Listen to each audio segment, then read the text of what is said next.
Bismillahirrahmanirrahim. Assalamualaikum warahmatullahi wabarakatuh. Waalaikumsalam warahmatullahi Alhamdulillah, nahmaduhu wa nasta'inuhu wa nastaghfir. Wa na'udzu billahi min syururi anfusina wa min sayyiati a'malina. May yahdihillahu fala mudilla lahu wa may yudlil fala hadiya lahu. Asyhadu an la ilaha illallah wa asyhadu anna Muhammadan abduhu wa rasuluh. Taqwa haqqa tuqatih wa la tamutunna illa wa antum muslimun. Yang terhormat Ustaz Ahmad Syafil Anabadi yang berkenan menjadi narasumber pada pagi hari ini. Bapak dan Ibu sekalian, jamaah pengajian Yayasan Bina Insani yang dimuliakan Allah Ta'ala. Yang pertama, mari kita panjatkan rasa syukur kita kepada Allah Ta'ala pada pagi hari ini kita bisa bertemu lagi lewat kajian rutin setiap Ahad pagi. Mudah-mudahan Allah SWT senantiasa memberikan bimbingan dan ridha kepada kita semuanya. Amin. Allahumma amin. Salawat dan salam. Baik Bapak Ibu sekalian, hormati. Ini mari kita buka bersama dengan bacaan Ummul Kitab bersama-sama. Al-Hadinah Al-Fatihah.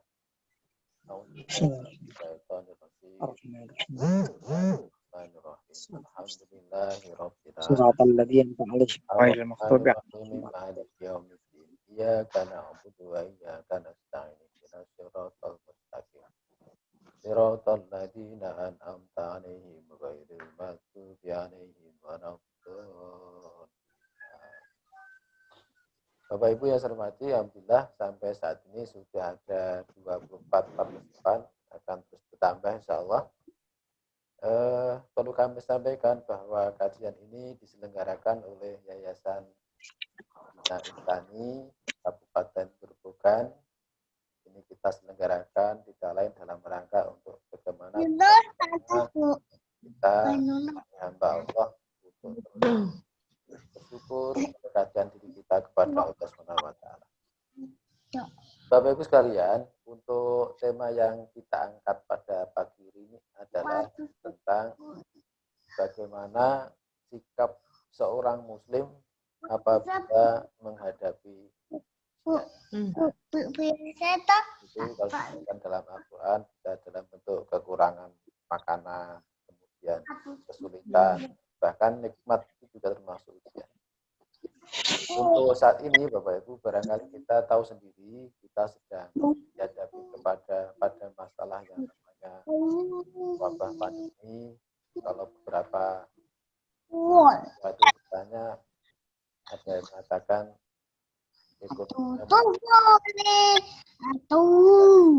bapak-bapak petani itu panen harga jualnya tidak laku, sementara kebutuhan hidupnya terus meningkat. Dan beberapa waktu lalu diprediksi bahwa itu akan mengalami resesi, Bapak Ibu. Nah, oleh karena itu kajian ini dalam rangka barangkali sebagai upaya antisipasi. Salah satu sikapnya adalah orang yang selalu siap siaga, dengan menjadi hamba yang selalu bersyukur, hamba yang siap menghadapi berbagai macam kondisi. Kurang itu mengantar kami Bapak Ibu sekalian. Untuk selanjutnya kami serahkan waktu sepenuhnya kepada Ustadz Safiul Anam, Ustadz Ahmad Safiul Anam. Ustadz, kami persilahkan. Jazakumullahu khairan. Assalamualaikum warahmatullahi wabarakatuh. Waalaikumsalam warahmatullahi wabarakatuh. Bismillahirrahmanirrahim. Alhamdulillahilladzi 'allamal Qur'ana khalaqal insana 'allamahul bayan. Wassalatu wassalamu ala man unzila ilaihil Qur'an hudal linnasi wa bayyinatin minal huda wal furqan. Wa ala alihi wa ashabihi alladziina yabtaghuna fadlan minallahi wa ridwana kanu bin nahari fursana wa bil laili ruhbana. Qala wa ta'ala fi kitabil karim wa la nabluwannakum bi syai'in minal khaufi wal ju'i wa naqsin minal amwali wal anfusi wath thamarat wa basyiris sabirin alladzina idza asabathum musibatun qalu inna lillahi wa inna ilaihi raji'un. Wa qala sallallahu alaihi wasallam as-sabru 'inda sadmatil ula amma ba'du. Subhanaka la ilma lana illa ma 'allamtana innaka antal alimul hakim. Yang saya hormati segenap pimpinan dan jajaran Yayasan Bina Insani Kabupaten Gerobokan, yang saya muliakan segenap para hadirin yang dalam kesempatan pagi ini bisa menyimak, akan bersama-sama menyimak dan mengkaji bersama tema bagaimana sikap seorang muslim dalam menghadapi ujian. Tentunya kita harus kuat, kita harus sabar, dan kita harus punya ketegaran dalam menghadapi ini. Dan semua tidak akan mudah kecuali dengan pertolongan Allah Subhanahu wa Ta'ala. Maka kita senantiasa memohon kepada Allah Subhanahu wa Ta'ala, semoga kita ditunjukkan ke jalan yang lurus, ditunjukkan ke jalan kekuatan dalam meniti jalan yang berat ini, dan tentunya untuk melalui krisis ini, karena sejak Maret awal tahun yang lalu ya, Maret ketika ditemukan kasus corona ini sampai hari ini pandemi ini belum selesai secara total. Bahkan kurva pada hari Jumat kemarin malah biasanya yang tambah positif 2.000 tiap hari. Jumat kemarin saya baca di media malah satu hari 3.000 ya yang positif pertambahannya. Artinya apa? Mari kita terus senantiasa berdoa terus, tidak pernah berhenti berdoa. Semoga Allah Subhanahu wa Ta'ala memberikan kemudahan ya kepada bangsa dan umat ini. Salawat dan salam semoga Allah limpahkan kepada Rasulullah Muhammad SAW, Nabi yang dengan risalah Islam yang beliau bawa menjadikan kita semua menikmati sampai hari ini ya, menikmati betapa kita indah dalam ukhuwah, dalam disatukan dalam ukhuwah Islamiyah, indahnya berukhuwah, indahnya berislam, indahnya beriman, dan juga indahnya berihsan. Ayyuhal hadirun wal hadirat wa ya ayyuhal mustami'un wal mustami'at, al musyahidun wal musyahidat, segenap pemirsa dan yang menyaksikan kajian pagi ini. Insya Allah pagi ini saya akan menyampaikan pembahasan tentang bagaimana menyikapi pandemi ini, seorang muslim menyikapi kemungkinan adanya resesi ekonomi, kemungkinan menghadapi pandemi atau musibah ini. Kajian ini akan saya bagi menjadi 6 pembahasan. Yang pertama, 6 gerbang pembahasan. Gerbang pertama akan saya sampaikan mengenai dunia ini adalah tempat ujian. Kemudian gerbang yang kedua saya akan menyampaikan tentang pelajaran yang seharusnya kita ambil dari musibah yang datang. Kemudian gerbang yang ketiga, bagaimana sikap seorang muslim ketika menghadapi musibah. Gerbang yang keempat, bagaimana kita memotret atau merekam jejak para salafun saleh ketika mereka menghadapi ujian. Ini supaya kita termotivasi, ternyata ujian yang kita hadapi belum seberapa jika dibanding ujian yang diterima para salafun saleh, orang sebelum kita, para nabi, para rasul, para ulama, dan para sahabat di zaman dahulu. Kemudian gerbang yang kelima akan saya lanjutkan dengan bagaimana kunci kebahagiaan dalam hidup ini, dan yang terakhir akan saya tutup dengan ungkapan Umar Ibn Khattab. Gerbang yang keenam, bagaimana Umar memberikan komentar tentang musibah yang menimpa Umar Ibn Khattab. Semoga menjadi motivasi kita semuanya. Ayul hadirun hadir hamakumullah. Allah menciptakan manusia di dunia ini, salah satu di antara ya yang akan dihadapi manusia adalah ujian. Maka dalam surat Al-Mulk dikatakan, "Alladzi khalaqal mauta wal hayata liyabluwakum ayyukum ahsanu amalan." Allah zat yang menciptakan kematian dan kehidupan supaya Allah menguji kalian siapa di antara kalian yang amalnya paling baik. Perhatikan di sini Allah menyebutkan bukan amal yang terbanyak, bukan ya. Bukan amal, kalau sekarang tuh amal yang paling viral, bukan ya. Bukan yang terbanyak, bukan yang paling viral, tetapi ahsanu amala, amal yang terbaik. Nah, artinya apa? Hidup ini mengajarkan kepada kita bahwa hidup itu harus beramal. beramal sebaik mungkin, dan amal yang baik adalah amal yang dengan keikhlasan, ya. Dan yang kedua, amal yang sesuai dengan sunnah Rasulullah SAW. Maka terkait mengenai hidup adalah ujian, yang pertama adalah akan saya bacakan sebuah ayat, surat Al-Ankabut ayat yang kedua.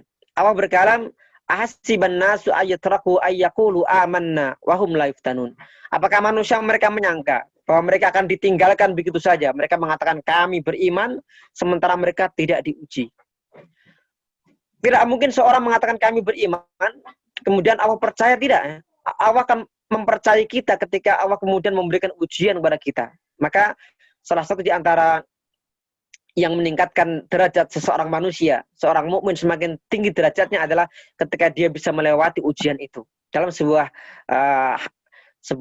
hadis disebutkan yang pernah saya sampaikan pada pertemuan, kalau nggak salah 2 pekan yang lalu atau yang sebelum ini, ya. Inna waha idza habba qauman ibtalahum. Allah ketika cinta sebuah kaum maka akan menguji mereka. Makanya ujian yang kita hadapi ini tinggal kita kuat tidak, ya. Kalau kita kuat berarti kita akan mendapatkan cinta Allah Subhanahu wa taala. Kemudian dalam surat Al-Baqarah ayat 214, ya. 214, ya. 214. Allah berkalam, am hasibtum an tadkhulul jannah walamma ya'tikum matalul ladzina khala min qablikum.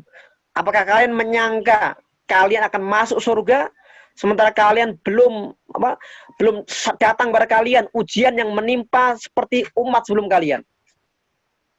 Massatumul ba'sa wad-dharra'u wazulzilu hatta yaqula ar-rasul wal ladzina amanu ma'ahu mata nasrullah. Jadi mereka umat sebelum kalian, umat terdahulu, mereka mendapatkan hal yang berat, sulit. Mereka tergoncang sampai orang Rasul dan orang yang beriman mengatakan mata nasrullah, kapan datangnya pertolongan Allah. Dikatakan ala inna nasrallahi qarib. Ingatlah pertolongan Allah itu dekat. Artinya apa? Ujian yang kita hadapi ini kalau dibanding dengan ujian di masa para nabi dan para rasul, nanti akan kita bahas di gerbang yang keempat kalau nggak salah, belum seberapa. Maka tidak ada alasan bagi kita untuk kemudian depresi karena resesi ekonomi misalkan. Tidak perlu kita menjadi stres gara-gara semuanya serba sulit, semuanya serba tidak gampang sekarang misalkan. Kemudian akan saya bacakan ayat yang ketiga adalah surat Ali Imran ayat 142. Ini unik, ya. Tadi 2214, sekarang angka 2 dibalik, taruh belakang. Yaitu 142, tapi surat yang berbeda. Surat Ali Imran 142. Allah berkalam, am hasibtum an tadkhulul jannah walamma ya'lamillahu allazina jahadu minkum wa ya'lamas sabirin. Apakah kalian menyangka kalian akan masuk ke surga sementara Allah belum mengetahui siapa di antara kalian yang seorang pejuang, mujahid, dan seorang-orang yang sabar? Artinya kita akan masuk surga setelah Allah Subhanahu wa taala mengetahui bagaimana perjuangan kita dalam beramal, dalam sabar, termasuk sabar menghadapi musibah di dunia ini. Yang keempat, yang terakhir dari gerbang yang pertama adalah ini ayat yang sangat familiar, ya, yang dibacakan yang terkait ketika orang mendapatkan musibah. Walanabluwannakum bisyai'im minal khaufi wal ju'i wa naqsim minal amwal wal anfusi wat tamarat. Dan sungguh kami akan menguji kalian dengan sesuatu. Ini ada 5 ujian, dan ternyata kalau kita tadaburi, kita cermati 5 ujian ini semuanya terjadi dalam kondisi pandemi ini. Bisyai'im minal khauf, dari rasa takut kehilangan pekerjaan, takut turun jabatan, takut kehilangan harta dan semisalnya. Ini rasa ketakutan, ya.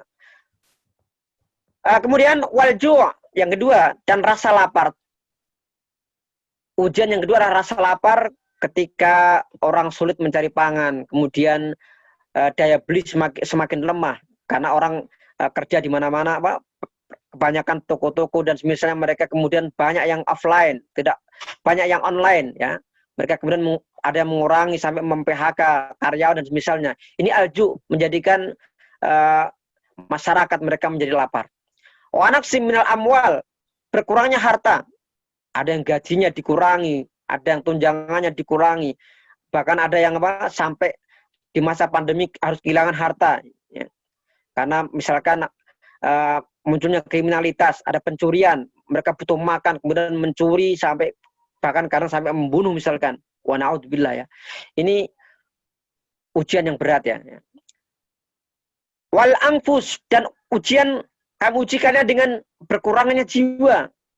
Sampai hari Jumat kemarin ya, saya baca tidak kurang bahkan lebih ya, sekitar 7.000 yang sudah meninggal sesuai data yang masuk di bagian gugus tunas nasional ya, 7.000.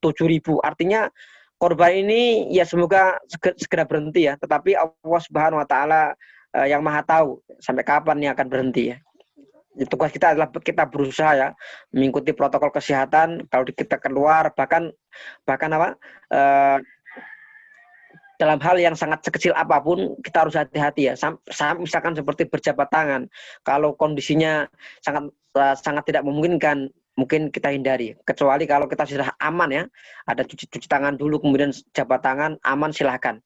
Tapi kalau kondisi yang rame di stasiun, terminal yang kita ketemu banyak orang, meskipun kita nggak boleh husnudon ya, tapi kita harus tetap waspada karena virus ini virus yang bisa menyebar. Bahkan kabarnya bukan hanya menyebar di luar ruangan, katanya di dalam ruangan itu bisa menyebar juga, dengan catatan kalau seandainya ada AC yang menyala. Ini makanya kipas saya nggak saya nyalakan ya.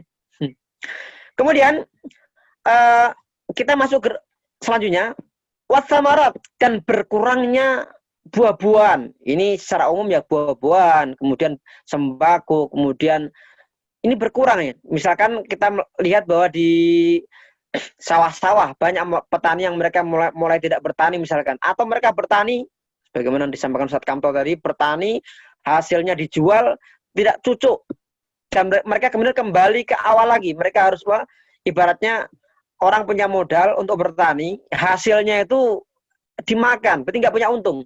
Ya kayak sekarang banyak kita perhatikan, banyak warung-warung yang mereka jualan, kemudian sampai mereka makan pun bukan makan dari ini keuntungan itu, bukan, mereka makan dari modalnya juga, akhirnya habis. Banyak warung-warung makan yang mulai konslet atau mulai collab dan semisalnya. Ayul hadirun wal hadir rahimakumullah. Ini gerbang yang pertama tentang hidup ini adalah ujian ya. Jadi kalau orang siap hidup, harus siap diuji. Kalau nggak siap diuji, mati saja. Ini maksudnya bukan berarti harus udah mati aja, bukan. Artinya mari hidup ini kita hadapi ya. Ujian yang ada seberat apapun kita hadapi, tentunya apalagi dengan amal jamaah dengan bersama-sama, semua terasa mudah ya. Yang kaya membantu yang miskin, yang mampu membantu yang tidak mampu ya. Maka akan terjadi yang namanya keseimbangan, sehingga tidak menimbulkan kecemberutan sosial atau kecemburuan sosial misalnya. Mari kita masuk gerbang yang kedua tentang pelajaran-pelajaran yang penting yang bisa kita ambil dari musibah ini ya. Yang pertama, musibah ini mengajak kita kepada fursahlil muhasabah, kesempatan kita untuk mengevaluasi diri. Karena setiap ujian, setiap musibah itu pasti ya atas izin Allah. Setiap ujian dan semisalnya itu pasti Allah punya tujuan yang lain, punya tujuan yang besar. Di antaranya supaya kita mengevaluasi diri. Ya. Misalkan contohnya ketika ada musibah terkait masalah masyarakat yang tidak menjaga kebersihan, maka Allah Subhanahu wa taala menurunkan banjir ya. Masyarakat harus tidak boleh mengulang lagi ya, karena kita punya ikhtiar. Jangan sampai kemudian setelah ada banjir berikutnya kita masih membuang sampah sembarangan ya. Sebagaimana yang kita dapati di masyarakat kita, kalau mereka membuang sampah itu seenaknya ya. Di Jepang itu, mohon maaf, di Jepang itu kalau saya baca di sebuah majalah, itu mereka membuang sampah itu bayar. Nah sehingga karena membuang sampah itu bayar, maka mereka eman-eman. Kalau mereka punya sampah itu biasanya pertama kalau nggak mereka jual di pasar loak atau pasar bekas, yang kedua dikasihkan atau dihibahkan orang. Orang punya mobil udah nggak pengen pakai lagi, kasihkan orang ya. Orang punya pakaian nggak terpakai, jual di pasar loak, pasar bekas. Makanya orang-orang Indonesia itu ada anekdot ya. Kalau Anda mau cari orang Indonesia di Jepang, carilah di pasar bekas. Karena orang Indonesia itu seringnya cari yang murah, yang penting bisa dipakai. Baik, Lah orang Indonesia karena terbiasa mereka buang sampah nggak membayar, akhirnya buang seenaknya, buang di kali. Misalnya ini yang kemudian menimbulkan yang namanya pencemaran, ya. Dan banyak lagi yang lain ya. Banyak musibah yang Allah berikan pada manusia itu karena kelalaian mereka. Lah, ini fursal muhasabah. Termasuk muhasabah kita, barangkali Allah Subhanahu wa taala menurunkan musibah ini karena dosa umat manusia, dosa yang dilakukan umat manusia, kemudian kita termasuk orang yang diam dan tidak beramar ma'ruf nahi mungkar. Karena ketika Allah akan mengazab sebuah kaum, meskipun di sana banyak orang-orang saleh, banyak orang bertakwa, tapi karena ada orang-orang yang tidak soleh, sementara orang soleh mereka diam, tidak mau memperingatkan atau memberikan nasihat kepada yang berbuat kemaksiatan, maka Allah turunkan azab, semuanya kena. Makanya ketika corona ini terjadi, kadang saya atau kita berpikir ya, jangan-jangan ini teguran kepada kita semuanya. Selama ini kita lalai dengan dakwah, selama ini kita lalai ya, kita malu untuk memberikan nasihat pada orang, kita takut memberikan nasihat pada orang lain. Atau sebaliknya, kita begitu gelapnya, begitu kerasnya sehingga tidak mau melihat, tidak mau menerima nasihat orang lain, meskipun dari orang yang lebih rendah dari kita sekalipun. Karena nasihat itu adalah hikmah ya. Hikmah itu dari manapun kita mendapatkan, kita ambil. Rasul mengatakan khudil hikmata min ayyi wi'ain kanat fa anna wajadaha fa huwa adall biha. Atau dikatakan al hikmatu dalatul mu'min. Hikmah itu adalah barang yang hilang dari seorang mukmin. Dimanapun dia menemukan, maka ambillah ya. Artinya kita harus belajar ya, belajar, bahkan bukan hanya belajar dari orang mukmin ya. Kalau kita bisa mendapati pelajaran dari orang kafir sekalipun, teknologi, sains, kedokteran misalnya, kita harus belajar. Itu yang pertama. Yang kedua, pelajaran dari musibah ini adalah ziyadatu syukur liman afahu wahu minal bala.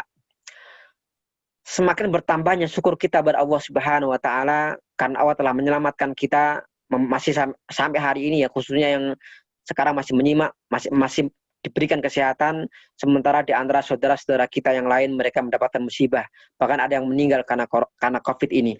Tetapi ala kulli hal kita mendoakan kepada saudara-saudara kita yang muslim yang beriman, semoga Allah mengampuni mereka ya, para almarhum, almarhumah, para jenazah yang muslim yang mereka meninggal dengan COVID ini, semoga Allah berikan mereka husnul khatimah. Tetapi ala kulli hal ini harus menambah kita bersyukur ya, karena bersyukur pada Allah Subhanahu wa taala itu adalah sifat dan karakter seorang mukmin ya.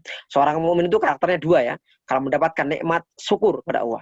Kalau dia mendapatkan musibah, dia selalu bersabar. Itu karakter mukmin yang pasti selalu ya, menjadi kebaikan bagi setiap mukmin. Kemudian yang ketiga, pelajaran dari musibah ini adalah al-bala ya, musibah COVID ini atau secara umum musibah, al-azmu ala taubah wal hijrah ila Allah. Azam, apalagi kita sekarang masuk di bulan Muharram. Hari ini tanggal 11 Muharram 1442. Muharram ini adalah sebuah spirit semangat tahun baru Hijriah ya. Kita semangat baru, kita harus punya resolusi-resolusi. Tahun ini 1442 harus lebih baik dari tahun kemarin. Kalau tahun kemarin kita masih banyak melakukan kemaksiatan dan dosa, kita azam kepada Allah Subhanahu wa taala. Kita resolusi, mulai tahun ini saya yakin saya harus bisa meninggalkan dosa maksiat. Saya harus bisa meninggalkan dosa-dosa kecil, apalagi dosa besar. Itu resolusi meskipun tidak ada manusia yang tidak berdosa ya. Karena manusia itu pasti punya dosa. Hanya orang yang hanya nabi dan para rasul ya, para nabi mereka yang Allah selamatkan dari dosa. Setiap manusia, kita semuanya pasti berdosa. Orang yang sangat berdosa adalah orang yang merasa tidak punya dosa. Itu yang berdosa ya. Karena tidak ada yang nggak punya dosa. Lah, momen Muharram ini dan termasuk kita masih di masa-masa pandemi ini harus meneguhkan kita, semangat kita, berazam. Mari kita bertaubat kepada Allah Subhanahu wa taala. Mumpung padang rembulani, mumpung jembar kalangan, kita masih diberikan sehat ya. Allah masih memberikan kita kesehatan, masih memberikan kita kesempatan, manfaatkan untuk bertaubat. Kemudian kita kembali kepada Allah Subhanahu wa taala. Barangkali dengan taubat kita ini Allah memberikan kemudahan ya, akan sekarang memberikan kemudahan dan jalan keluar ya bagi umat ini. Yang keempat, pelajaran dari pandemi adalah ba'suruh takaful wattadhamuni bainal ummah. Menggerakkan, meningkatkan ruh atau spirit. Ruh, spirit, at-takaful. Itu solidaritas di kalangan umat ini. Artinya mari ya, selama masa pandemi ini jangan sampai ada saudara kita yang sampai mereka kelaparan ya. Jangan sampai ya. Karena Umar bin Khattab sendiri belum mengatakan kalau seandainya ada keledai yang mati di balik gunung itu, di pojok Madinah, maka aku khawatir Allah akan menanyakan kepadaku di akhirat nanti. Seorang pemimpin selalu memperhatikan bagaimana keadaan rakyatnya. Jangankan manusia, sampai Umar pun begitu perhatian pada keledai. Binatang, jangan sampai ada yang kelaparan. Ini menunjukkan bahwa ruh takaful ini atau solidaritas, kepedulian di kalangan umat ini di masa pandemi ini harus ditumbuhkan ya. Makanya perlu kalau di antara saudara kita mereka tidak mampu, yang mampu membantu yang tidak mampu ya. Ya. Nah, ini penting kenapa? Karena kalau ini terjadi maka insya Allah ya umat ini akan bisa kembali, bisa selamat, kemudian akan kembali normal. Bukan hanya new normal ya. Kalau hanya new normal ini kan mendekati normal, awal normal, new baru ya. Tapi normal ya. Semoga Allah ini mudahkan ini. Kemudian yang kelima, pelajaran dari pandemi ini adalah ittihadul ibrah fi adzabil mujrimin. Kita mengambil pelajaran dari setiap kejadian-kejadian bagaimana Allah mengazab al-mujrimin, orang-orang yang celaka ya. Artinya kalau kita melihat di zaman Musa alaihissalam Allah tenggelamkan Firaun dan bala tentaranya. Di zaman Nabi Nuh Allah tenggelamkan mereka yang tidak mau naik kapal, tidak mau beriman kepada Nuh. Kemudian di zaman nabi-nabi yang lain Allah kemudian menghancurkan mereka. Ini kita harus belajar di kejadian ini. Termasuk Allah menenggelamkan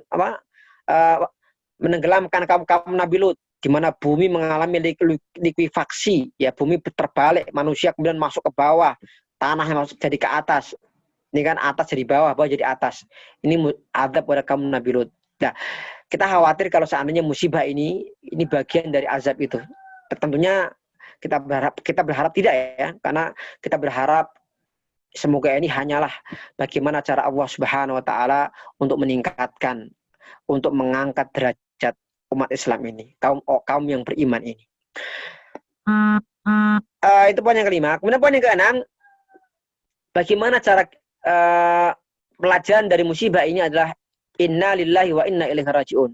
Kita semakin sadar bahwa kita semua ini ya, yang di langit, yang di bumi, alhamdulillahilladzi lahu ma fis samawati wa ma fil ardh. Segala puji bagi Allah yang memiliki segala kerajaan langit dan bumi. Kita semua ini adalah milik Allah ya. Sehingga kita milik Allah. Kalau Allah kemudian berkehendak memanggil kita, maka kita harus ikhlas. Termasuk musibah ini, innalillahi wa inna ilaihi rajiun, itu artinya kita kembalikan semua pada Allah Subhanahu wa taala. Allah yang mendatangkan, Allah yang menghendaki musibah ini, tentunya nanti Allah yang akan mengangkatnya. Nah, dengan kita kesadaran bahwa musibah ini adalah dari Allah Subhanahu wa taala, maka akan menimbulkan sebuah karakter seorang pasrah, dia tidak mengeluh ya. Seorang yang meskipun bukan berarti orang kemudian diam ya, tetap harus ikhtiar ya. Bagaimana ikhtiar untuk kita bisa keluar dari masa-masa sulit ini dengan protokol kesehatan, protokol keselamatan, kemudian protokol-protokol yang lainnya. Kemudian yang ketujuh, as-sabru inda satmatil ula. Belajar dari musibah adalah kesabaran itu adalah ketika pukulan yang pertama. Kebanyakan di antara kita ketika mendapatkan pukulan musibah yang pertama, itu ada yang pingsan, ada yang semaput, ada yang shock. Makanya untuk mengukur sebuah kekuatan kesabaran itu dilihat dari yang pertama. Dulu ada ya, salah satu calon kepala daerah di Soloraya atau malah di daerah di Pantura ya. Calon kepala daerah ini dia kalah dalam pilkada, kemudian dia merusak kaca-kaca pendopo dan misalnya. Ini seperti ini bukan sabar. Kalaupun dia kemudian mengatakan setelah itu diwawancara media saya sabar, ya tidak mungkin. Sabar kenapa dia menghancurkan kaca-kaca itu? Artinya seorang ketika sabar, dia tidak akan membuat kerusakan. Dia sabar pasrah kepada Allah. Termasuk orang kenapa ya? Islam melarang ketika ada orang meninggal, kita nggak boleh kayak tradisi jahiliyah ya. Orang-orang jahiliyah itu kalau orang-orang meninggal dunia, keluarganya atau istrinya atau istrinya perempuan ya, mereka kemudian menyobek pakaian mereka, mereka kemudian menampar pipi mereka tampar. Ini karena mereka tidak ikhlas dengan kematian yang menimpa keluarga mereka. Maka Islam melarang ya. Rasul mengatakan bukan bagian dari golongan kami orang yang menampar pipi dan merobek saku pakaian, artinya merobek pakaian. Kalau seorang sabar, maka dia tidak akan membuat kerusakan. Dia pasrah kepada Allah Subhanahu wa taala. Kemudian yang ke-8, pelajaran dari musibah ini adalah ar-ridha bi qadaillah. Ini terkait dengan rukun iman ya. Salah satu di antara rukun iman adalah al-imanu bil qadar. Iman kepada takdir Allah. Manusia diberikan akal, diberikan anggota tubuh untuk berikhtiar. Ketika semua sudah terjadi, maka tugas manusia adalah mereka harus at-taslim bi qadarillah, menerima takdir Allah Subhanahu wa taala. Meskipun dalam prakteknya memang kadang kita harus tidak boleh kemudian berpangku tangan kepada takdir ya. Para sahabat ketika mereka mendengarkan penjelasan Rasulullah bahwa semua manusia itu sudah ditetapkan takdirnya, maka para sahabat mengatakan, "Ya Rasulullah, afala natakil ala kitabina?" Apakah kami cukup hanya bergantung pada catatan takdir kami? Maka Rasul mengatakan, jangan seperti itu. Kalian jangan kemudian diam saja. I'malu, beramallah, kerja. Kullun muyassarun lima khuliqalahu. Setiap segala sesuatu itu dimudahkan sebagaimana dia diciptakan. Artinya delalah dia. Kalau seorang itu cetakannya orang baik, delalah itu. Diajak tilawah, oke, jerantal ya. Diajak ngaji, jerantal. Diajak sholat, berangkat langsung. Diajak bersolawat, oke, dan seterusnya ya. Diajak untuk bersilaturahim, oke. Tetapi kalau cetakan orang yang tidak baik, dilalah itu ya. Diajak ngaji, wangel. Diajak sholat, wangel. Puasa, wangel. Semuanya serba sulit. Makanya kita tetap memohon kepada Allah Subhanahu wa taala diberikan ketetapan ya di jalan yang lurus ini ya. Karena kita tidak tahu bagaimana nasib akhir kita, dan tentunya semua kita mengharap husnul khatimah dan kita pasrah kepada Allah Subhanahu wa taala. Baik, ini gerbang yang kedua, 8 hal tentang bagaimana pelajaran yang bisa kita ambil dari musibah ini.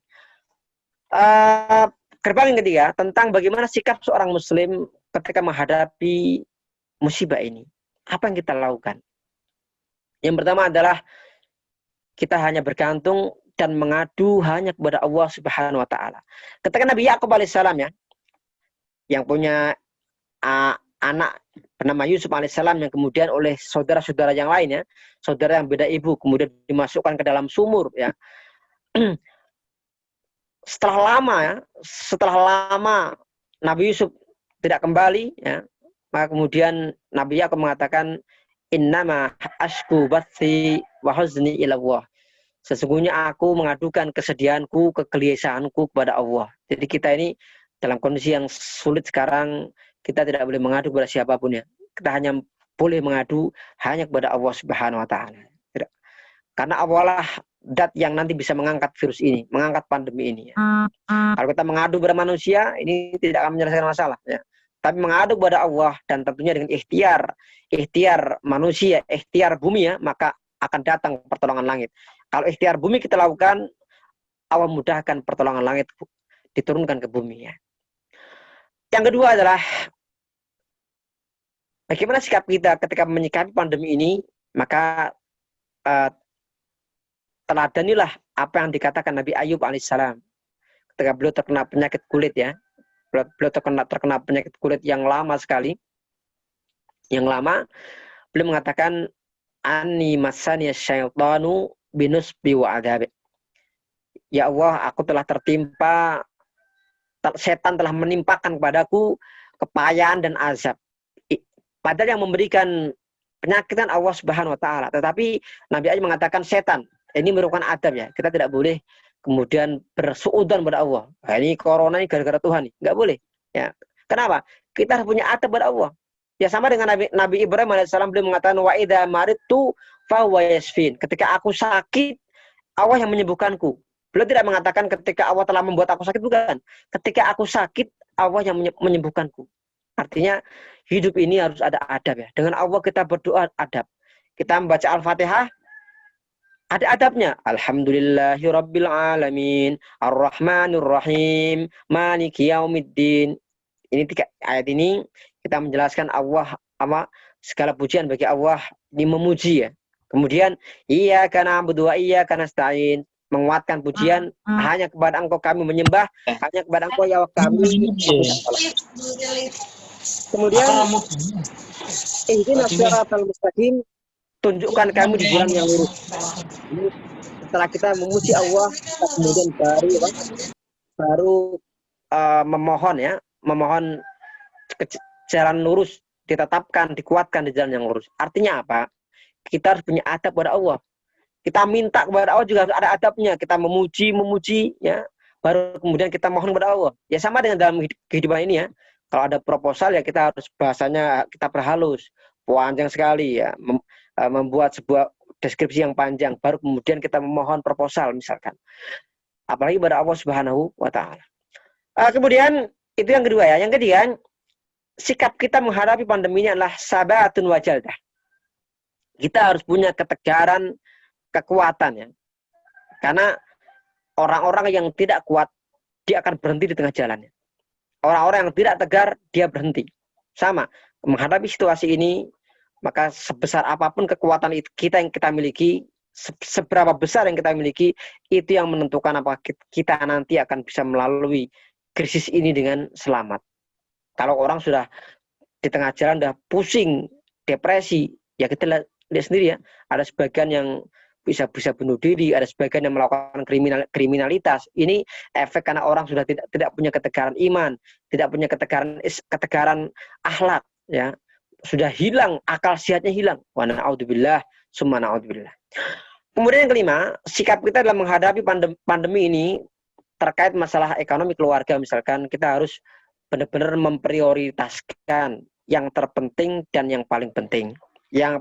Makanya sekarang kita perhatikan ya, masyarakat mereka mulai memikir, kalau sebelum ada corona, wah bisa 1 pekan mungkin bisa jajan, bisa jajan berkali-kali di warung dan misalnya orang membeli barang-barang yang mewah mahal. Kalau sekarang orang pikir-pikir ya, orang sekarang tuh bisa makan saja sudah alhamdulillah. Ya, yang penting bisa makan, anak istri bisa makan dan misalnya ya alhamdulillah. Boro-boro mikir yang lain, boro-boro mikir nyandang pakaian, boro-boro mikir beli mobil yang baru, boro-boro mau mikir dan seterusnya.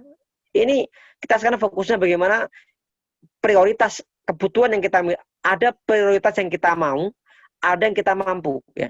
Tetapi yang paling penting adalah apa yang kita perlukan. Kita perlukan. Kalau yang kita mau, semua kita mau. Karena manusia punya sifat, serakah ya. Ingin menguasai semuanya. Punya 1, pengen punya 2. Punya 2, pengen punya 3, nyerobot punya orang lain. Punya 4, pengen punya 5, nyerobot yang lain misalkan. Wa na'udzubillah. Nah, kita ini harus prioritas, kemudian juga hilangkan sifat serakah dalam diri kita. Ya, kemudian sikap kita menghadapi pandemi yang lain adalah poin yang kelima, fathu majal amal bi awsa'i ma yumkin. Membuka lahan-lahan pekerjaan seluas mungkin. Memang ya, di masa-masa pandemi ini banyak sekali usaha-usaha yang kemudian tutup dan gulung tikar. Tetapi Allah Subhanahu wa taala memberikan kita akal, dengan akal inilah kita semestinya cerdas ya.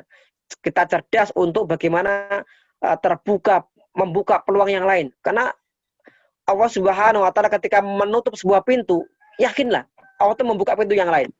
Kalau sekarang misalkan maaf ya, ketika semua orang tidak bisa belajar secara offline, tidak bisa masuk ke sekolah, tidak bisa masuk ke universitas. Sekarang sudah ada yang namanya teknologi. Orang bisa orang bisa menggunakan Zoom, Google Meet dan misalnya untuk kegiatan pembelajaran. Artinya setiap masalah yang ada, yakinlah ada solusi juga. Ada solusi yang lain, termasuk dalam pekerjaannya. Ketika seorang terpaksa di PHK, dia nggak kerja lagi, dirumahkan di rumah, harus berpikir bagaimana membuka lapangan usaha yang lebih luas lagi. Dalam kasus yang lebih luas, tentunya mereka yang ahli dalam membuka usaha, tentunya mereka harus mengajak saudaranya yang lain, kaum muslimin, kaum mukminin, untuk ikut bersama-sama ya. Sehingga selama pandemi ini kita tidak merasakan secara dahsyat efeknya. Ya semuanya merasakan dampaknya, tapi paling tidak kita bisa mengurangi atau meminimalisir dampaknya dalam keluarga kita dan dalam masyarakat. Kemudian berikutnya, poin yang ketujuh tentang bagaimana sikap kita menghadapi pandemi adalah hifdzu salamatil qalb wa dhaqtin nafs. Kita menjaga diri kita ya, menjaga keselamatan, menjaga kebersihan hati kita, kemudian menghindarkan dari sikap depresi. Karena resesi ini, gara-gara resesi muncul depresi. Makanya kita usaha ya, jangan sampai gara-gara resesi ini yang memang dari pakar-pakar yang ada ya, keuangan di Indonesia, ekonomi sudah memberikan prediksi akhir tahun ini, ya enggak atau bulan apa ini, kita akan mengalami ekonomi resesi. Artinya di segala sektor akan mengalami masalah ya, dampaknya ya.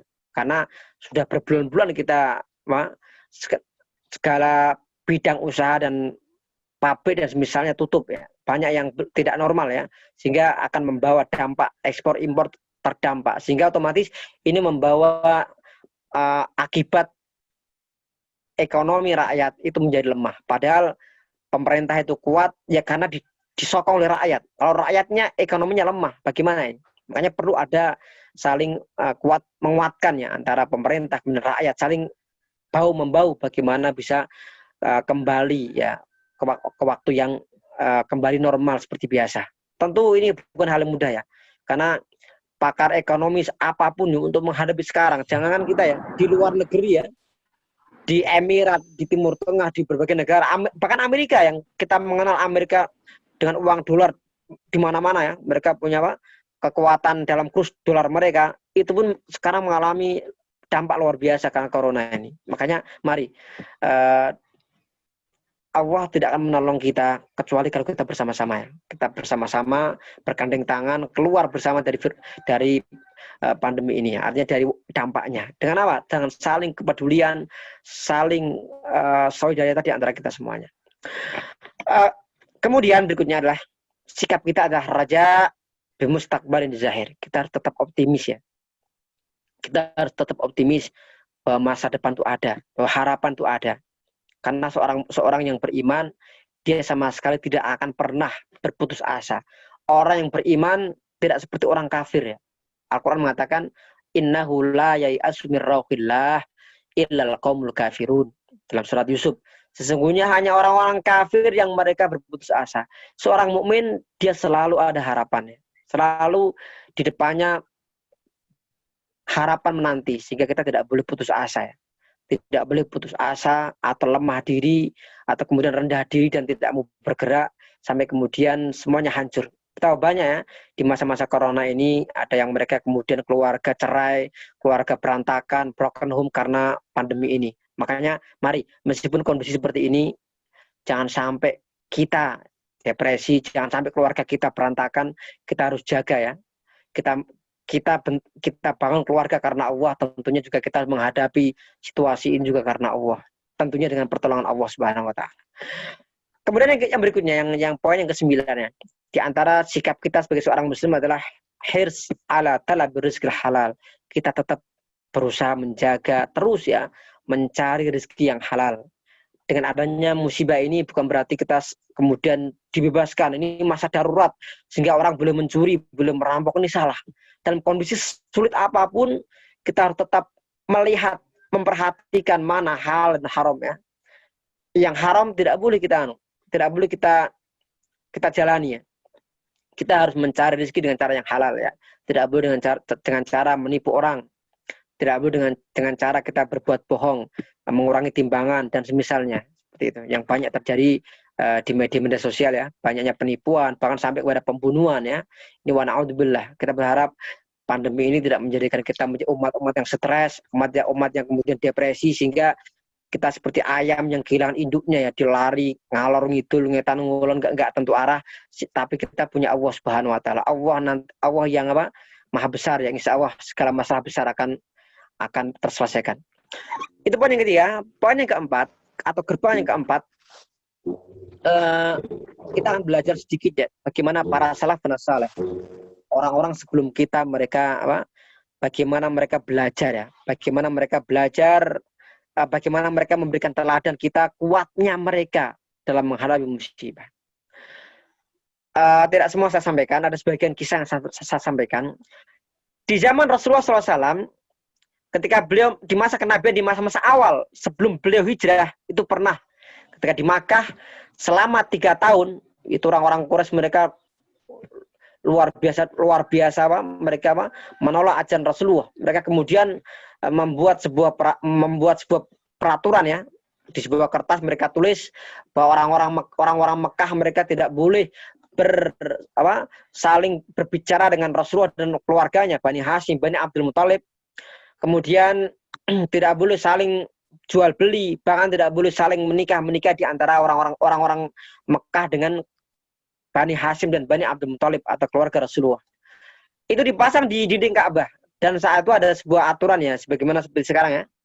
Sekarang kalau ada undang-undang ditetapkan MPR, maka undang-undang tidak akan berubah diganti kecuali dengan sidang yang serupa. Sidang maka dirubah dengan sidang sama.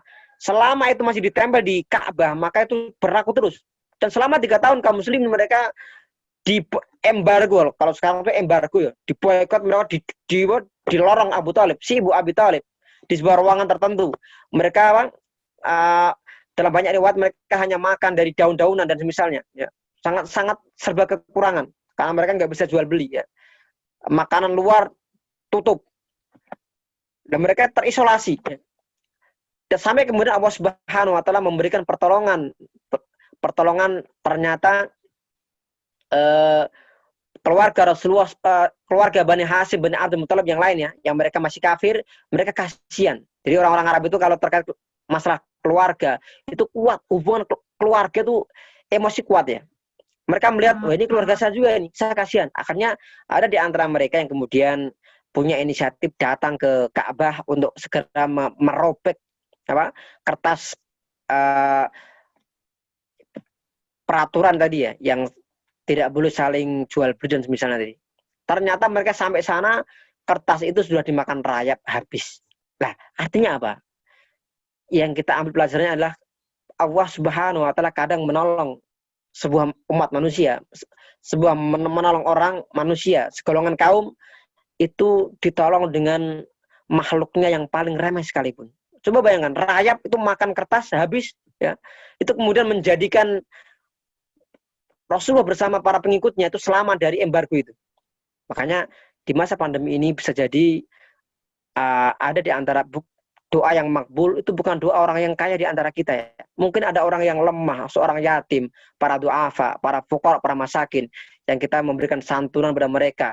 Mereka kemudian berdoa yang terbaik pada Allah. Allah mendengarkan doa itu. Bisa jadi dengan doa orang-orang lemah itulah kemudian Allah kemudian mengangkat virus ini. Semoga mari ya kita terus ya talabur rizqil halal, mencari rezeki yang halal, dan tentunya juga kita belajar dari bagaimana para sahabat mereka kuat dalam menghadapi embargo ketika di Mekah itu. Kemudian contoh yang lain adalah bagaimana Nabi Yunus alaihissalam.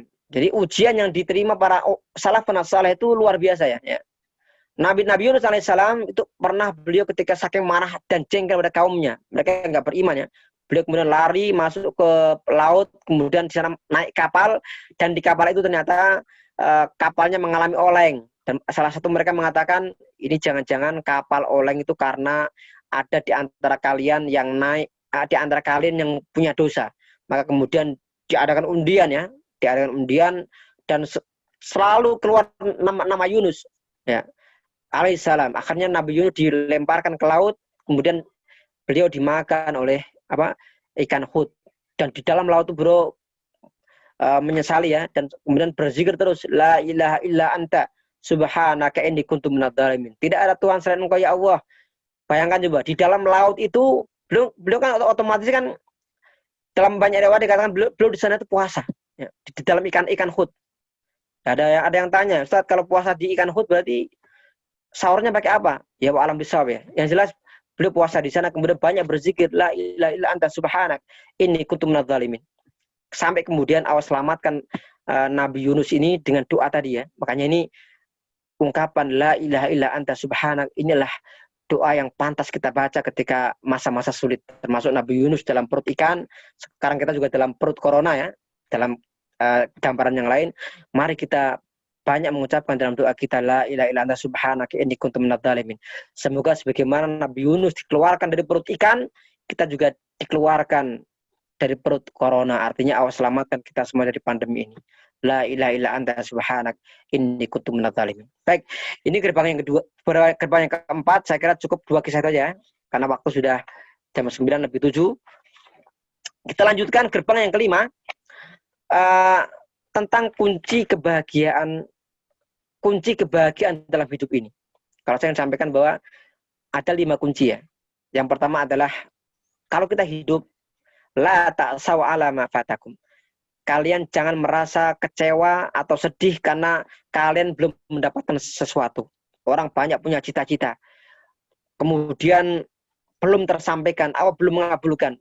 Kita jangan putus asa, jangan sedih ya. Kemudian wala tafrahu bima atakum, kalian jangan merasa sombong dengan apa yang Allah berikan kepada kalian. Kalau sudah diberikan harta, diberikan kenikmatan, kenaikan jabatan, diberikan harta yang melimpah dan semuanya serba nikmat itu, maka kita tidak boleh sombong dengan nikmat kita. Kalau orang sombong dengan ilmunya, muncullah yang namanya apa? Muncullah orang seperti Qarun misalkan. Kalau orang sombong dengan hartanya, muncullah seorang Qarun juga ya. Kalau orang menyombongkan kejabatannya, pangkatnya, muncullah orang-orang seperti Firaun dan semisalnya. Artinya nikmat yang kita dapatkan tidak boleh kita sikapi dengan sombong. Kemudian yang ketiga, syukrun ni'am. Hidup bahagia adalah kita selalu tidak pernah berhenti untuk mensyukuri nikmat Allah Subhanahu wa taala. Yang keempat, as-sabru inda syada'id. Kita sabar ketika menghadapi ujian-ujian yang berat. Itu yang keempat. Artinya ujian seberat apapun sebenarnya itu belum seberapa ya. Kalau dibanding ujian yang diterima oleh para pendahulu kita, para as-salafun saleh, para nabi, para rasul, dan orang yang telah memberikan teladan kepada kita semuanya. Kemudian yang kelima, kehidupan yang bahagia adalah hayatul ilmi wal aqidati wal jihad. Hidup dengan ilmu, keyakinan dan perjuangan. Hidup itu harus ada ilmu ya. Orang kalau hidup tanpa ilmu, ya udah ngalor ngidul, ngetan ngulon dan seterusnya, tanpa ada visi misi, tanpa ada orientasi, tanpa ada apa? Tujuan yang jelas, sehingga akhirnya apa? Akhirnya depresi. Akhirnya apa? Akhirnya mengalami kejenuhan. Bahkan banyak ya. Banyak mereka yang berada di tangga berada pada popularitas, itu malah kemudian mengalami depresi. Kita masih ingat ya, tahun kemarin 2019 ya, tanggal 3 Desember 2019, bagaimana seorang, kalau kita baca di berita internasional ya, seorang artis yang terkenal dari K-pop Korea itu ya, Cha In-hal nggak salah itu meninggal, dia meninggal itu, bunuh diri. Ya karena depresi itu. Artinya apa? Orang yang mereka sudah ditanggap popularitas yang sangat tinggi, itu mereka depresi. Tapi seorang mukmin tidak ada kata-kata depresi. Kenapa? Karena seorang mukmin selalu akan mendapatkan ketenangan dengan zikrullah ya. Ala bidzikrillah tatmainnul qulub. Ingatlah, hanya dengan berzikir kepada Allah hati akan tenang. Artinya kalau kita sering berzikir kepada Allah, kita ingat ya. Kita ingat Allah terus, insya Allah ya. Kondisi sesulit apapun tidak akan menjadikan kita depresi ya. Gara-gara resesi. Intinya kuncinya ya, resesi yang akan datang ini jangan sampai menjadikan kita depresi. Bagaimana caranya? Mari kita berjalan bersama, seiring seirama ya, sehingga saling membantu satu dengan yang lain. Yang terakhir sebagai penutup untuk gerbang yang ke-6, penutup kajian pagi ini, saya akan mengutip sebuah ungkapan Umar bin Khattab yang belum menyemangati kita ya, menyemangati kita ketika menghadapi musibah, bagaimana sikap kita. Umar mengatakan, yang ini saya kutip dalam kitab Nasaihul Ibad, dalam kitabnya yang dikarang Syekh Nawawi Al-Bantani. Umar mengatakan, wallahi mabtulitu bi baliyah illa wa kana lillahi alayya fiha arba'an. Tidaklah aku diuji dengan ujian kecuali Allah memberikan kepadaku di dalam ujian itu 4 nikmat. Artinya apa? Umar ini dalam kondisi yang diuji, beliau masih melihat 4 nikmat yang lain. Yang pertama adalah idlam takun fidini. Karena musibah ini tidak menimpa agamaku. Jadi kalau hanya ujian seperti yang dialami kita ini, selama tidak menimpa agama kita, kita masih beriman, kita masih muslim, kita masih mukmin, itu nggak masalah. Seorang mukmin tidak akan kaget ya menghadapi nikmat, menghadapi musibah nggak kaget, apalagi menghadapi nikmat, malah lebih siap ya mestinya. Yang kedua, idlam takun a'adzam minha. Karena musibah ini bukan idlam takun a'adzam minha. Musibah ini tidak ada yang lebih besar lagi. Artinya ini musibah yang kecil.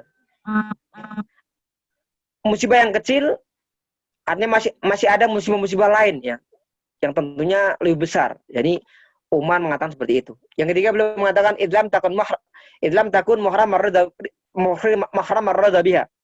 Karena musibah ini tidak menghalangiku dari ridha Allah Subhanahu wa taala. Kita mau diberikan musibah seberat apapun ya, diberikan kesulitan seberat apapun, yang penting Allah ridho, itu sudah urusan selesai. Artinya kita sudah legowo ya. Kalau Allah sudah ridho, maka musibah yang sulit itu akan terasa ringan. Kalau Allah ridho, maka kesulitan sesulit apapun kita akan bisa melewati dengan baik. Yang terakhir beliau mengatakan, Umar bin Khattab mengatakan, warabe inni arju thawaba 'alaiha. Dengan musibah ini aku mengharapkan pahalanya kepada Allah Subhanahu wa taala. Ayolah hadirun wa hadrahabakumullah. Mari kita senantiasa ya dalam menghadapi musibah ini, dalam menghadapi kesulitan-kesulitan khususnya pandemi corona ini, kita mengharap kepada Allah semoga kesabaran kita ya selama menghadapi ini Allah berikan balasan yang terbaik, berikan balasan surga yang tertinggi. Innama yuwaffas sabiruna ajrahum bighairi hisab. Sesungguhnya orang-orang yang sabar itu diberikan pahalanya, pahala mereka bighairi hisabin, tanpa ada hitungannya. Semoga dengan kesabaran kita menghadapi ujian ini, Allah memberikan dan mengangkat derajat kita, memberikan pahala kita yang setinggi mungkin ya di yaumul qiyamah nanti. Demikian kurang lebihnya saya mohon maaf. Terima kasih atas segala perhatian. Usikum wa iyaya bitaqwallah. Wassalamualaikum warahmatullahi wabarakatuh. Waalaikumsalam warahmatullahi wabarakatuh. Terima kasih Ustadz. Luar biasa, materinya sudah sangat komplit. Ada 6 hal yang sudah dikupas dari awal sampai akhir. Mulai dari dasar-dasar Qur'annya, penyikapan kita, dan sudah sampai kepada masalah-masalah kekinian yang barangkali Bapak Ibu bisa rasakan. Bapak Ibu, alhamdulillah ada tadi sempat 39 peserta, ini kembali lagi ada 35.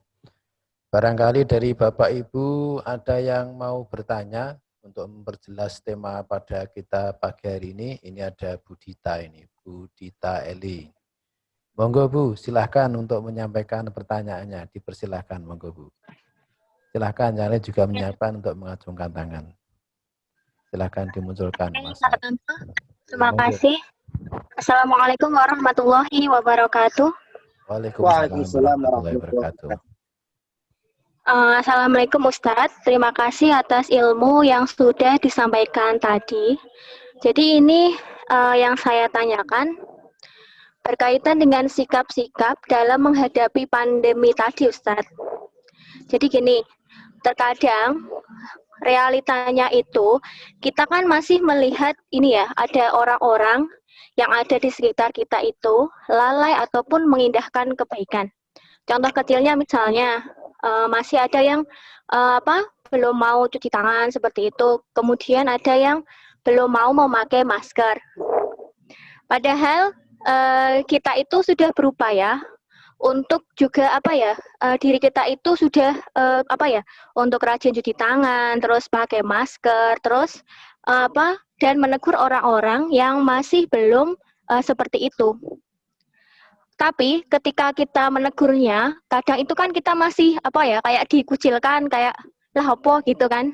Lah apa yang harus kita lakukan melihat hal tersebut Ustadz, dan bagaimana menjaga kekonsistenan kita untuk tetap menjadi diri yang punya integritas gitu ya dalam kebaikan seperti itu. Ustaz, terima kasih. Assalamualaikum warahmatullahi wabarakatuh. Terima kasih, Dita. Ini ada 2 poin yang kami tangkap, Ustaz. Yang pertama itu adalah terkait dengan mensikapi orang-orang yang tidak disiplin dalam protokol kesehatan. Kita harus seperti apa. Yang kedua adalah bagaimana agar diri kita tetap menjadi pribadi yang konsisten. Ya, Ustaz, monggo barangkali bisa ditanggapi dulu, Ustaz. Konsisten apa emang? Konsisten dalam kebaikan, Ustaz. Konsisten. Ya, baik. Dengan Bu siapa nih? Bu Dita, Ustaz. Oke. Baik. Oke, jazakallahu khairan. Pertanyaan Bu Dita tadi ya tentang mengenai memang kalau kita memperhatikan dalam kasus di masyarakat ya. Jadi ini pandemi ini memang hal yang unik ya, sehingga banyak beberapa hal-hal yang baru yang belum menjadi kebiasaan sebelumnya. Di zaman-zaman dahulu ya, kita memperhatikan orang kalau beli masker kan, masker tuh mahal sekali ya. Sekarang tuh masker sampai murah-murah. Kenapa? Orang tuh perlu semuanya. Nah, kemudian gini, bagaimana kita menyikapi tentang kondisi yang ada ketika sebagian masyarakat itu mereka tidak disiplinnya. Nah, masalah cuci tangan, kemudian menggunakan masker, kemudian jaga jarak, apalagi ya selain ini, cuci tangan, masker, jaga jarak, cukup nih. Baik. Bagaimana sikap kita menghadapi mereka? Baik, kalau kita memperhatikan di fatwa MUI yang saya lupa ya, sekitar bulan awal-awal corona muncul ya, kalau nggak bulan Maret mungkin bulan April ya, ketika orang mulai ramai bertanya bagaimana penyikapan mengenai apakah perlu mengadakan salat Jumat atau tidak. Termasuk kemarin ketika Idul Adha ya, kalau di Emirat, itu kerajaan Emirat atau Amir Emirat sudah mengeluarkan fatwa atau perintah bahwa semua rakyat di Emirat mereka sholat di rumah masing-masing. Di Indonesia di berbagai daerah ada sebagian yang memang mereka menganjurkan untuk sholat di masing-masing ya. Bahkan ada yang video ya, satu keluarga itu sholat Id, kemudian ada yang suaminya jadi imam sekalian khatib, yang lain dari jamaah sebagai makmumnya jamaah sekalian ya mendengarkan khutbah ini. Tapi ada juga sebagian masjid yang mereka mengadakan yang namanya apa? Mengadakan yang namanya salatul Id. Nah, kemudian terkait masalah ini maka kita perlu tetap hati-hati ya, tetap waspada, tapi juga jangan sampai kita kemudian panik. Kalau kita perhatikan bahwa di antara sebagian daerah itu berbeda-beda ya. Kalau kita mengkaji mengenai zonanya itu macam-macam. Yang jelas kalau saya pernah baca di koran itu ada di media ya, ada 4 zona ya, dari mulai zona merah, kemudian zona oranye, kemudian zona kuning, kemudian zona apa? Kuning, kemudian hijau. Ya, hijau itu yang paling aman. Kuning udah mulai agak masalah. Naik lagi oranye. Oranye itu tengah-tengah antara kuning dengan merah. Merah itu yang sangat bahaya. Ditambah lagi kalau merahnya sudah terlalu parah, kejadian di Jakarta, kemudian di Surabaya pernah kejadiannya sampai zona hitam misalkan. Nah, maka di sini kita perlu penyikapan ya. Kita perlu penyikapan untuk masyarakat yang memang mereka tinggal di zona tiga pertama paling atas ya, mulai hitam, merah dan oranye itu disiplin kuat itu harus. Jadi kalau ada seorang yang sampai dia ngeyel ya, kita sampaikan lah mungkin dari hati ke hati, atau kemudian kita ada persuasif ya, mengajak secara baik, dikuatkan dengan dari sampai ke tingkat RT RW misalkan, itu perlu ya. Karena mohon maaf, saya mengamati ketika setelah new normal, kalau nggak salah kan sekitar bulan Juli ya, Juli pekan kedua atau ketiga itu pemerintah Jokowi mengeluarkan maklumat tentang new normal, dan kita amati setelah Juli itu justru kalau dulu kan awal-awal setiap hari yang positif sekitar 1.000 orang.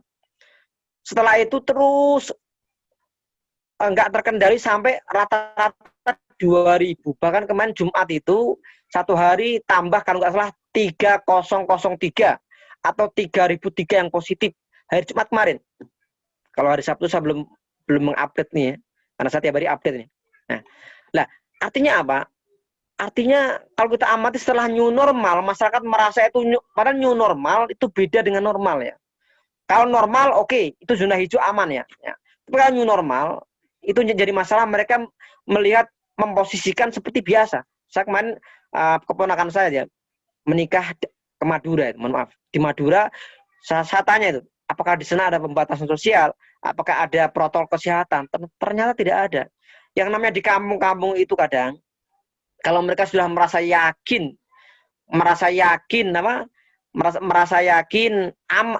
aman, mereka sudah yakin ya, enggak usah ada protokol lah. Ya.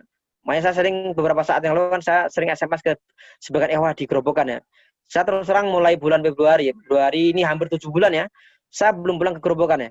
Saya masih di Solo, masih ibaratnya lockdown di sini. Tidak keluar kecuali darurat sekali. Bahkan ke orang tua pun Idul Fitri atas saya nggak pulang. Ya. Saya sempat SMS ke sebagian ikhwah di Gerobokan, gimana Gerobokan ini aman nggak? Kata SMS-nya, saat pulang aja aman, pokoknya aman.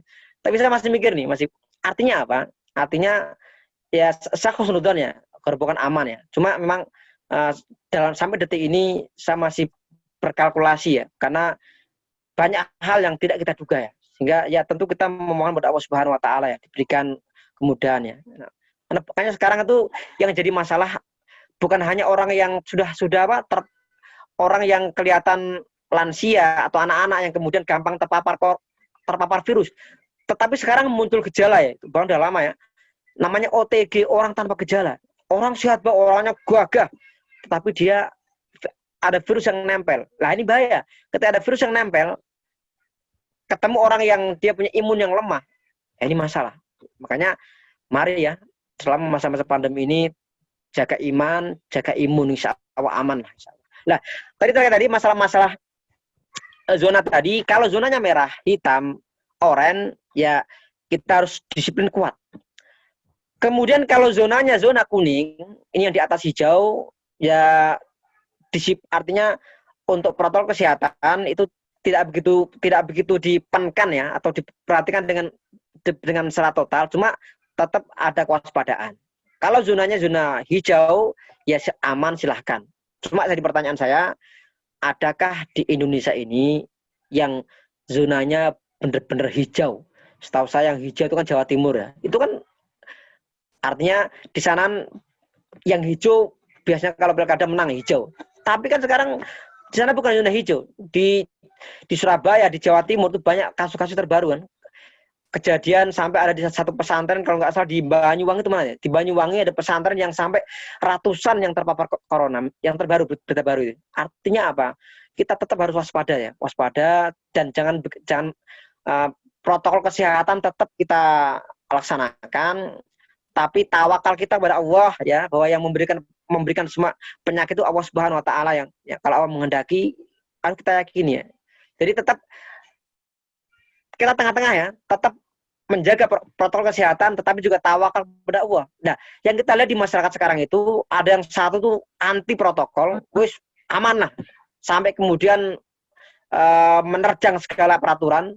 Makanya sekarang kalau kita di Seloraya, sekarang kalau nggak salah, kalau orang nggak pakai masker di jalan, ada penertiban tuh, kalau nggak salah didenda 50 sampai 100 ribu, atau disuruh nyapu jalan. Nah, ini sekarang ada para petugas kebersihan jalan dadakan nih, mereka yang nggak pakai masker suruh berjalan ya.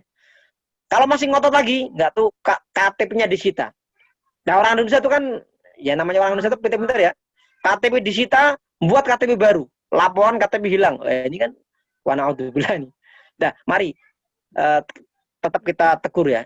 Itu yang pertama. Yang kedua tentang mengenai masalah bagaimana kita agak konsisten dan dalam beramal soleh. Pertama, kita harus tahu fadilah kebaikannya. Kita pengen sholat, harus tahu faedah sholat, manfaat sholat. Kita pengen zakat, tahu fadilah, keutamaan zakat, dan seterusnya. Yang kedua, kita harus bersama dalam amal jama'i. Kalau kita hanya sendiri berbuat baik, kita akan mengalami masa futur, masa kemudian tidak semangat. Tapi kalau kita bersama-sama, kita berpikir kita beramal baik, ini ada saudara kita yang lain yang juga sama melakukan itu, insya Allah kita semangat. Ya.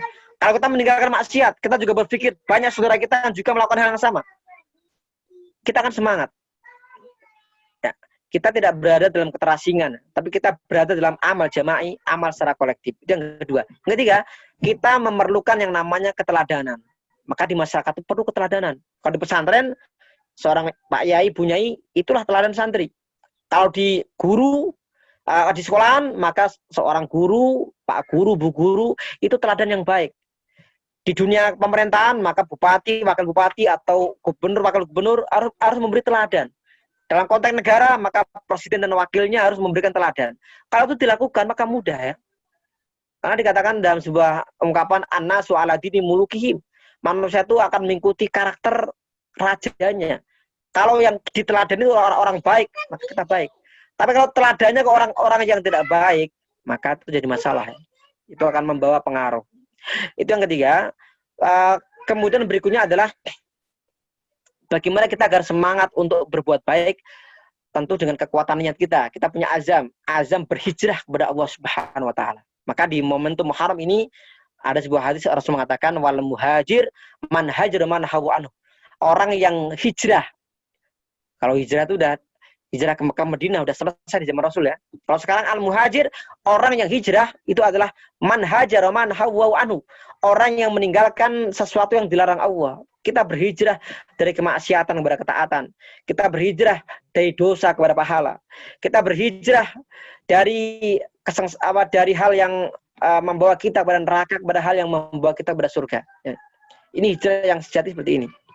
Dan yang terakhir di antara yang menyemangati kita untuk konsisten dalam amal kebaikan adalah ketika kita beramal kebaikan, maka kita merasa atau kita merasa ini adalah amal yang terakhir kita lakukan. Amal terbaik terakhir yang kita lakukan. Artinya ini mengacu pada sebuah riwayat. Seorang bernama Sabit al-Banani, dia seorang ulama ya, seorang min auliyaillah. Beliau ditanya seorang, apakah Anda telah salat khusyuk berapa? Salat khusyuk? Beliau mengatakan, iya. Berapa lama Anda salat khusyuk? Beliau mengatakan, aku sudah 20 tahun salat khusyuk. Apa resep Anda bisa salat khusyuk? Beliau mengatakan, Sabit al-Banani mengatakan, aku salat khusyuk, bisa salat khusyuk karena di setiap sholatku, aku merasa itu sholat yang terakhir. Makanya kalau kita merasa itu yang terakhir, semangat ya. Misalkan ini kajian, kita ikut kajian pagi ini. Ini jangan-jangan ini kajian terakhir saya. Habis ini saya nggak tahu apa kamu sama si punya umur nggak. Kita semangat. Kita tilawatul Quran. Jangan-jangan tilawah yang terakhir. Kita membaca dengan baik. Khusyuk, mentadaburi. Kalau kita sudah melakukan sholat, sama ya. Jangan-jangan ini sholat terakhir saya. Setelah ini saya menghendaki yang lain. Kita sholat dengan khusyuk. Artinya kalau kita merasa ini yang terakhir dari amalan kita, dan kita nggak ada yang menjamin kita ya, semua nggak ada menjamin apakah setelah ini, setelah amal yang kita lakukan, kita masih diberikan kehidupan. Karena kematian itu adalah rahasia, hanya Allah yang tahu. Tetapi kita tetap harus semangat dan selalu optimis ya, bahwa kalau kita punya tekad yang kuat, tekad membaca, ya tekad baca ya, bahwa kita bisa menjadi orang yang baik, insya Allah mudahkan kita untuk menjadi baik. Tapi intinya tadi yang paling saya tekankan, untuk berbuat baik itu perlu berjamaah. Makanya perlulah kita bergabung dalam jamaah supaya kita punya kekuatan dan semangat dalam beramal kebaikan. Demikian. Terima kasih Ustaz. Ini sudah jelas Bu Rita ya. Jawaban terima kasih. Ustaz Safi. Jadi ada yang menarik dari pembahasan tadi. Kami punya kenangan Ustaz untuk menyemangati kita beramal itu. Kalau orang-orang yang ikut ngaji sudah besar itu, kalau diibaratkan seperti tanaman itu seperti tanaman cangkokan katanya. Kalau taman cangkokan itu biar tegak itu harus digeserkan dengan taman-tanaman yang lain. Sehingga nanti kalau kena angin ada yang menyangga dari tebelahnya. Makanya berjamaah tadi barangkali kata kuncinya. Karena sudah tidak ada pertanyaan lagi, insya Allah dan sudah jelas, sudah gamblang materi Ustaz Mas Saud Anam tadi. Sekali lagi saya ucapkan terima kasih kepada Bapak Ibu semuanya. Mari acara ini kita tutup bersama-sama dengan bacaan hamdalah dan doa kafaratul majlis. Alhamdulillahirabbil alamin. Subhanakallahumma bihamdika asyhadu an la ilaha illa anta astaghfiruka wa atubu ilaik. Assalamualaikum warahmatullahi wabarakatuh. Selamat beraktivitas untuk mengisi hari Minggu ini. Mudah-mudahan kita tetap sehat, bisa optimis menghadapi ujian ini, dan kita lolos menjadi pribadi yang beriman dan bertakwa, memenangkan dakwah Islam. Insyaallah. Amin. Allahumma Amin. Assalamualaikum warahmatullahi wabarakatuh. Waalaikumsalam warahmatullahi wabarakatuh.